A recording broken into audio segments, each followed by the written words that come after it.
ሰላም በያላችሁበት ክቡራትና ክቡራን ተመልካቾች ከአሚኮ አዲስ አበባ ስቱዲዮ የሰዓቱን ዘገባዎች አንዱ አለምናን ወደ እናንተ አደርሳለሁ። አብራችሁን ቆዩ። በሰባተኛው ጠቅላላ ምርጫ ሲካሄድ የነበረው የምርጫ ቅስቀሳ መጠናቀቁን የጥሞና ጊዜ መጀመሩንም ኢትዮጵያ ብሔራዊ ምርጫ ቦርድ አስታወቀ። በድህረ ምርጫም የምርጫ ውጤቱን በሰላማዊ መንገድ መቀበል እንደሚገባ ቦርዱ አሳስቧል። ሰላማዊት ነጋ ዝርዝር አላት። የሰባተኛው ጠቅላላ ምርጫ የፖለቲካ ፓርቲዎች የምርጫ ቅስቀሳና የክርክር ጊዜ ማብቂያና የጥሞና ጊዜ ማብሰሪያ መርሃ ግብር ተካሂዷል። የኢትዮጵያ ምርጫ ቦርድ ምክትል ሰብሳቢ ተስፋዬ ነዋይ ፓርቲዎች ባነሷቸው እንዲሁም በተመረጡ አርዕስቶች ላይ ተወዳዳሪ የፖለቲካ ፓርቲዎች ክርክር ሲያደርጉ መቆየታቸውን ገልጸዋል። ክርክሩ በእውቀት ላይ የተመሰረተ መራጭ እንዲኖር በማድረግ የራሱ የሆነ አወንታዊ አስተዋጽኦ አድርጓል።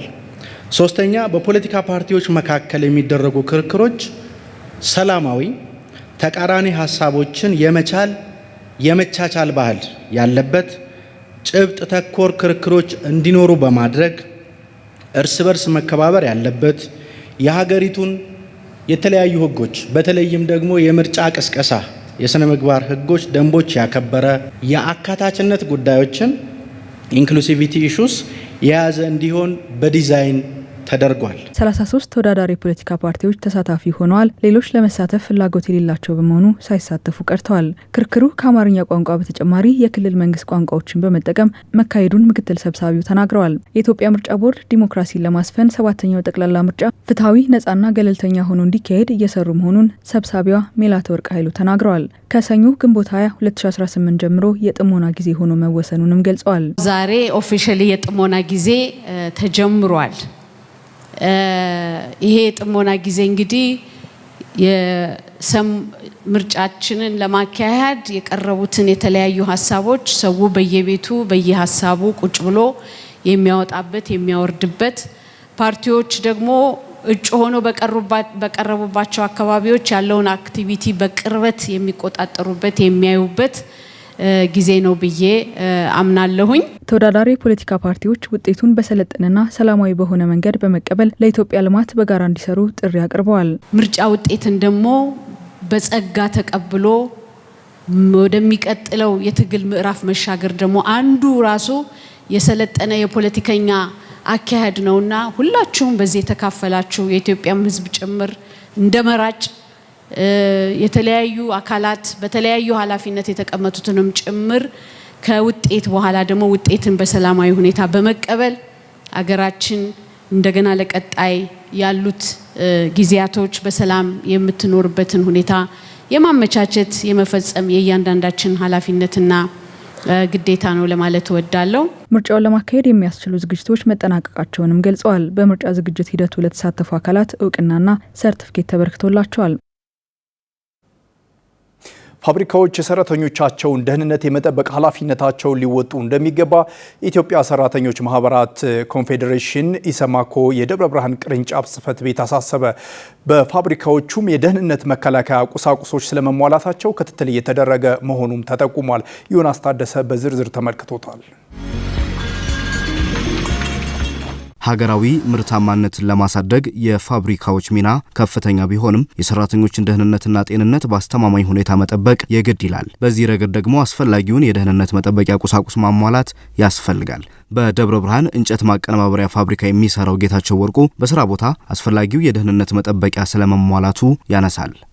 የአደጋ መከላከያ መሳሪያዎች ወይም ሴፍቲ የሚባሉት ኮፍያ ወይም ኬፕ፣ ሄልሜት፣ ጫማ፣ ግላፍ እንደየአይነቱ እንደ ስራው ባህሪ የተሟላ ነው። በደብረ ብርሃን ከተማ አስተዳደር ስራና ክህሎት መምሪያ የሰላማዊ ኢንዱስትሪ ግንኙነት ዘርፍ የስራ ሁኔታ ቁጥጥር ባለሙያ ቃላ ባየለ የሰራተኞችን ደህንነት አስመልክቶ በተለያየ መንገድ ቁጥጥር እንደሚያደርጉ ገልጸዋል። ሁለት አይነት ቁጥጥር እናደርጋለን። አንዱ የመሰረታዊ ስራ ሁኔታ ቁጥጥር የምንለው ነው።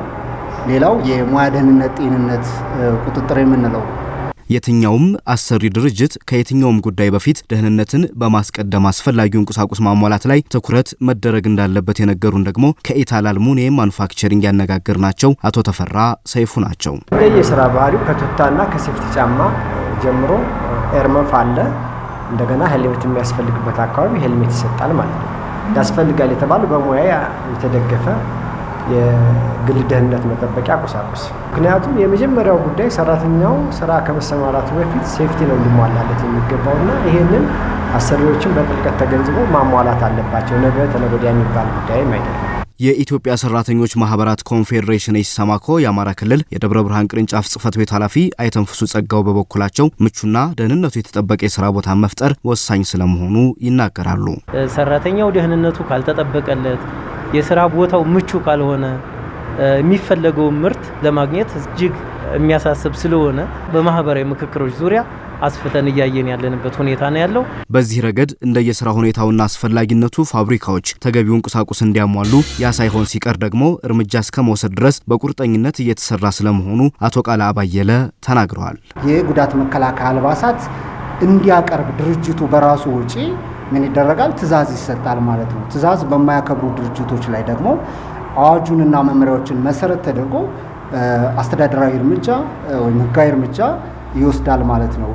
የኛ መምሪያ የሰራተኞችን ደህንነት ከማስጠበቅ አኳያ ለነገ የሚባል ተግባር ባለመሆኑ ከሚመለከታቸው አካላት ጋር በቅንጅት እየተሰራ ስለመሆኑ ደግሞ አቶ አይተንፍሱ ጸጋው ናቸው የገለጹት። ከስራና ስልጠና መምሪያ ከከተማውም ከዞኑም ጋር በመሆን እየገባን ቼክ አድርገን አስተያየት ሰጥተን የምንሄድበት መንገድ ነው ያለው። የስራና ክህሎት መምሪያ የስራ ሁኔታ ቁጥጥር ባለሙያዎች አሉ። እነሱ በተገቢው በቼክ ሊስት እየለዩ እያመጡ በግምገማ እየተገመገመ የሚያስተካክሉበትን መንገድ እየፈጠርን ያለ ነው። ታሪክ ሰሪንና ታሪክን ማክበር ጠንካራ ትውልድ ለመፍጠር ወሳኝ ነው ሲሉ አባት አርበኛው ዳኛቸው ተመስገን ተናገሩ። ለዚህ የሚረዳ ዘንድ ሙዚየሞችን የመጠበቅና በተገቢው መንገድ ማደራጀት ተገቢ መሆኑን ያመላከተው ደግሞ የአማራ ክልል ባህልና ቱሪዝም ስፖርት ቢሮ ነው። አየለ መስፍን ተጨማሪ አለው። ሙዚየም የአንድ ሀገር የታሪክ ማህደር ወይም ምልክት ነው። መነሻና መዳረሻን በመሰነድና በትውልድ ቅብብሎች ውስጥ ለሀገር የተበረከቱ ታሪኮችን በመያዝ ትልቅ ሚና አለው። ታሪክ ሰሪንና ታሪክን ማክበር ጠንካራ ትውልድ ለመፍጠር ወሳኝ ነው የሚሉት አባት አርበኛ ዳኛቸው ተመስገን ትውልዱ ከአባቶቹ ታሪክ ተምሮ ታሪክ መስራት ይጠበቅበታል ብለዋል። አባት አርበኞች አገራቸውንና የዓለምን ፋሺዝምን ድል ያደረጉበትና ታሪክ የወለደ ስለሆነ የአባቶቻችንና የአያቶቻችንን ወኔና ጀግና ይዘን ኢትዮጵያን በማስከበርና ወደፊት ትውልዱም ደግሞ ያንን በመታጠቅ ዙሪያውን የኢትዮጵያን ዳር ድንበር ማስከበርና ለትውልድ ጀግንነቱን ማሳየት መቻል አለበት እላለሁ። ሙዚየሞች ቅርስና የታሪክ መዛግብትን ለትውልድ ለማሻገር በበቂ ሁኔታ የተደራጁና በጥንቃቄ የተያዙ እንዳልነበሩ ይነገራል። አሁን ግን ለዘርፉ ትልቅ ትኩረት ተሰጥቶ እየተሰራ መሆኑንና ታሪክን ለማቆየት በተገቢው መንገድ መያዝ እንዳለበት የአማራ ክልል ባህል ቱሪዝምና ሙዚየሞች ቅርስና የታሪክ መዛግብትን ለትውልድ ለማሻገር በበቂ ሁኔታ የተደራጁና በጥንቃቄ የተያዙ እንዳልነበሩ ይነገራል። አሁን ግን ለዘርፉ ትልቅ ትኩረት ተሰጥቶ እየተሰራ መሆኑንና ታሪክን ለማቆየት በተገቢው መንገድ መያዝ እንዳለበት የአማራ ክልል ባህል ቱሪዝምና ስፖርት ቢሮ ምክትል ቢሮ ኃላፊ ዶክተር አየላ ናውጤ ይናገራሉ። እንደ ሀገራውን ብሔራዊ ሙዚየም ቢኖርም በሙዚየም ደረጃ የተገነባ አልነበረም። እንደውም የመጀመሪያው ሙዚየም አድዋ ሙዚየም ነው ለሙዚየም ተብሎ የተገነባው። ከዛው ቀጥሎ እኛ ነን አሁን ባህር ዳር ላይ እየገነባን ያለነው ሙዚየም በሚለው ስታንዳርድ ደረጃ እየተሰራ ያለና ቅርሶችን ለቅርሶች ትኩረት መስጠት፣ ትኩረት ሰጥቶ ማሰባሰብ፣ በሀገር ውስጥም ማሰባሰብ፣ በውጭ ሀገራትም ማሰባሰብ እና በተገቢው ደረጃ ማስቀመጥ፣ መጠበቅ፣ ትውልዱን በዚህ ማነጽ በጣም ያስፈልጋል ብዬ አስባለሁ። እንደ ሀገር የተጀመሩ የታሪክ ቅርሶችን የማሰባሰብ ስራ አጠናክሮ መቀጠል ይገባል። እኛም በክልላችን ይህንን ስራ አጠናክረን እንቀጥላለን ብለዋል። በክልላችን በተለያዩ ቦታዎች ባህር ዳርን ጨምሮ ትልልቅ ሙዚየሞች እየገነባን ነው። እነዚህ ሙዚየሞች ቅርሶችን በአንድ ቦታ ጠብቆ ማስቀመጥ፣ ከትውልድ ወደ ትውልድ ማስተላለፍ፣ ትውልዱ ማስተማር ማነጽና የቱሪዝም ግብአት ሆኖ እንዲያገለግል ጭምር ነው። በኢትዮጵያ በብሔራዊ ሙዚየምን ጨምሮ በአድዋ ሙዚየም በሌሎች ሙዚየሞችም ያሉ ቅርሶች እኛ መነጋገር ጀምረናል። እየገነባናቸው ያለን ሙዚየም ለምሳሌ የባህር ዳሩ ሙዚየም በአፍሪካ ሁለተኛው ትልቅ ሙዚየም ነው እየተገነባ ያለው ከግብጽ ቀጥሎ። ከዛሬ ዓመት በኋላ ወደ ስራ ይገባል ብለን እንጠብቃለን። ግንባታው እየፈጠነ ነው ያለው። ከወዲሁ ቅርስ መሰብሰብ አለብን። እንዲህ አይነት ቅርሶችን ከብሔራዊ ሙዚየም ጋር በጋራ በመሆን እቅድ አውጥተን እየሰራን ያለ ነው።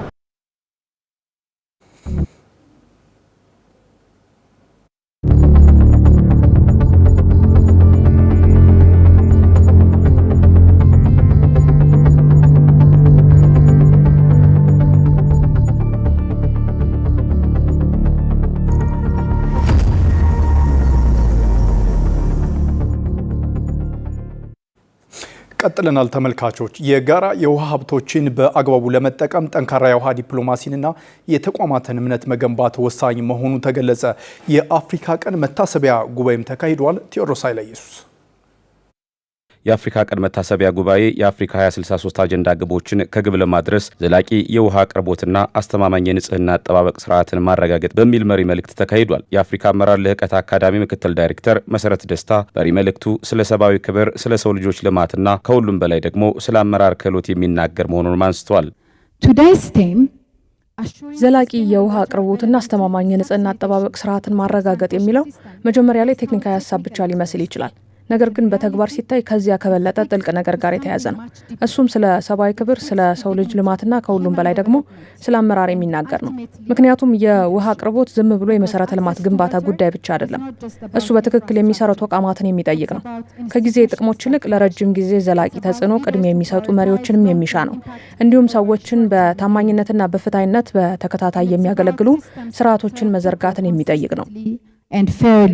ፖሊሲዎችና ስምምነቶች ባሻገር አፍሪካ ምን ማሳካት እንደምትችል የሚያሳዩ ታላላቅ ተምሳሌቶች እንዳሏት በዚህ ጉባኤ የተገለጸ ሲሆን የውሃ ሀብቶችን በአግባቡ ለመጠቀም ጠንካራ የውሃ ዲፕሎማሲ መገንባት ወሳኝ መሆኑም ተገልጿል።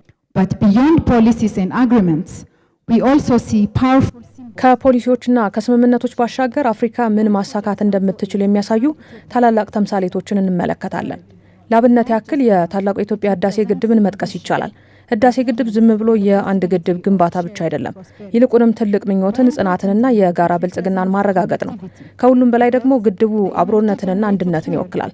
ምክንያቱም እዚህ የሚመነጨው ኃይል ከድንበር ባለፈ የሌሎችን ሀገራት ኢንዱስትሪዎች የማንቀሳቀስ፣ ቀጠናዊ ትስስርን የመደገፍ እንዲሁም ንግድና ልማትን የማሳለጥ ከፍተኛ አቅም አለው። በዚህ ረገድ ኤሌክትሪክ ከኃይል ምንጭነቱ ባለፈ ሰዎችን፣ ኢኮኖሚንና እድሎችን የሚያገናኝ ትልቅ መሳሪያ ይሆናል። support regional integration and enable trade and development. የኢትዮጵያ የውሃና ኢነርጂ ሚኒስቴር ውሃ ለትብብር ለቀጠናዊ ትስስርና ለጋራ ብልጽግና እንደ ድልድይ ሆኖ ማገልገል እንዳለበት በጽኑ ያምናል። ኢትዮጵያ ከድንበር ተሻጋሪ የውሃ ሀብቶች አጠቃቀም ጋር በተያያዘ ለፍትሐዊና ምክንያታዊ አጠቃቀም መርሆች ያላትን ቁርጠኝነት የምታረጋግጥ ሲሆን በውሃ ልማት ረገድም አፍሪካን መሪ ለሚያደርግና የሁሉንም ወገን ተጠቃሚነት ለሚያረጋግጥ አሰራር ጥበቃዋንና ጥሪዋን ትቀጥላለች። በዚህ ጉባኤ መነሻ ጽሑፍ ቀርቦም ውይይት የተደረገ ሲሆን እንደ አህጉር የውሃ አቅርቦትና ንጽህና አጠባበቅ ላይ ትኩረት እንዲሰጥም ጥሪ ቀርቧል።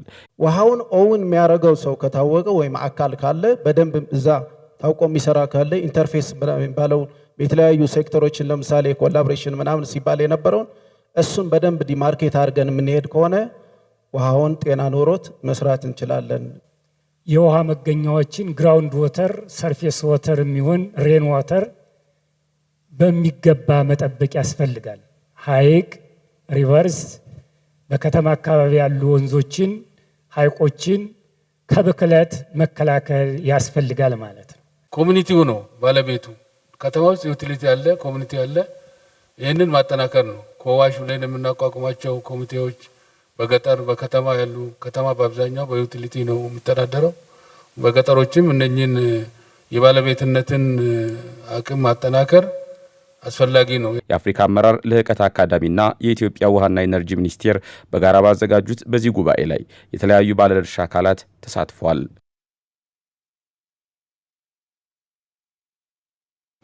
አሁን ሰዓቱ የአጫጭር ዜናዎች ነው። አጫጭር ዘገባዎቹን መሰረት መቅጫ ታቀርባቸዋለች።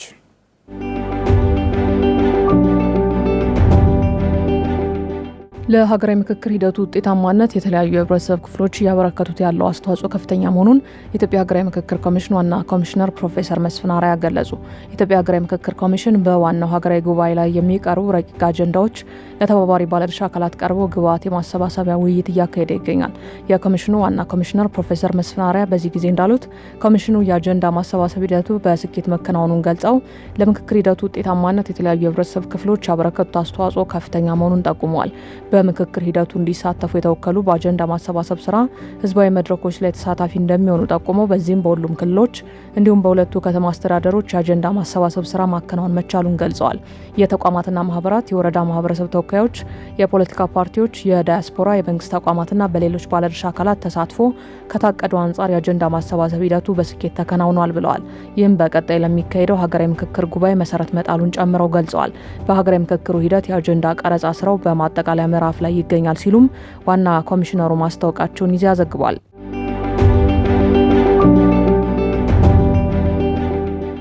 ቻይና ኢትዮጵያን ጨምሮ ዲፕሎማሲያዊ ግንኙነት ካላቸው 53ቱም የአፍሪካ ሀገራት የተውጣጡ የቡና ምርቶች ከሐምሌ ወር አጋማሽ ጀምሮ ወደ ገበያዋ እንዲገቡ እንደምትፈቅድ የቻይና ጉምሩክ አጠቃላይ አስተዳደር አስታወቀ።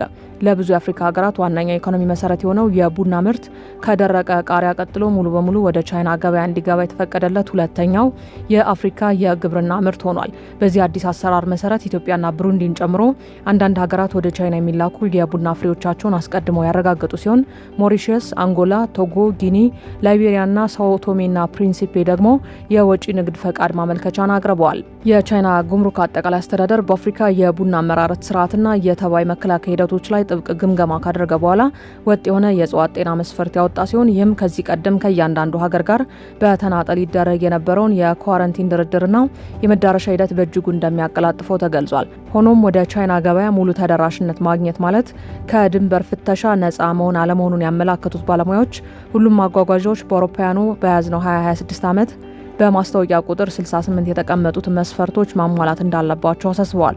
የቻይና ባለስልጣናት በበኩላቸው አረንጓዴ ቻናል የተባለውን የማመቻቸት ስርዓት ይበልጥ በማሻሻል ከአፍሪካ የሚመጡ ጥራት ያላቸውና ደህንነታቸው የተጠበቀ የግብርናና የምግብ ምርቶች ወደ ቻይና ገበያ እንዲገቡ የሚያደርጉትን ድጋፍ አጠናክረው እንደሚቀጥሉ አስታውቋል። የኢትዮጵያ ብሮድካስቲንግ ኮርፖሬሽን ዘገባ ነው። ተመልካቾች ከአሚኮ አዲስ አበባ ስቱዲዮ ለዛሬ ያዘጋጀንላችሁ ዘገባዎች እኒ ናቸው። ዘገባዎችን አንዱ አለመናን ወደ እናንተ አደረስኩ። ስለተመለከታችሁን ስለተከታተላችሁን አመሰግናለሁ።